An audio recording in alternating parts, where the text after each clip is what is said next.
स्क्याममा पो परेछु कि क्या हो। ओहो विदेशी मान्छेले अर्डर गर्यो मलाई भनेर मक्ख परिरहेको त।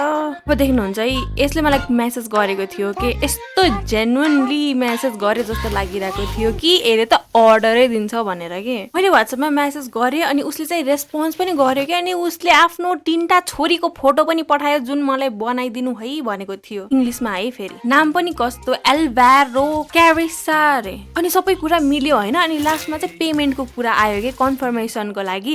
अनि उसले मलाई पेनियरमै पठाउनु पर्छ ब्याङ्क डिटेलले हुँदैन भन्दै थियो। त्यसले मलाई हजुरको पेनियरमा जुन इमेल छ त्यो दिनु भनेर सोध्यो। अनि मैले पनि उल्लु जस्तै त्यो इमेल आइडी दिएँ त्यसलाई।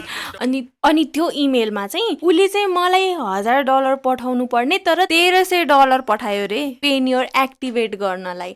सो उसले चाहिँ 1300 पठाएपछि चाहिँ त्यो $300 चाहिँ मैले रिटर्न गर्नुपर्ने रे के रिफन्ड। अनि त्यो चाहिँ मैले आफ्नो पैसा गर्नुपर्ने रे के। मैले साइड बाई साइड पेनियर पनि खोलेको थिएँ कि तर मेरो पेनियरमा ब्यालेन्स 0 थियो। अनि उसले भनिरहेछ उसले मेरोमा चाहिँ 1300 पठायो भनेर and he has no proof उसले पठाएको। तर मेरो दिमाग तब खुल्यो जब त्यसले मलाई तिम्रो आफ्नै पैसा चाहिँ मलाई पठाउनु पर्छ भनेर मेल गरेको थियो के। अनि स्पेसली त्यो मेल आइडी कस्तो चेक नगरेको होला कि त्यो एउटा टाइम हुने रहेछ कि दिमाग सट डाउन हुने। नत्र म यस्तो स्टुपिड त कहिले पनि थिएन होइन।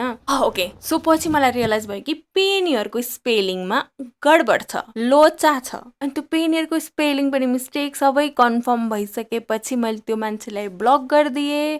त्यसलाई सुरुमा मैले आइडी पनि मागेको थिएँ तर त्यसले मलाई दिएन।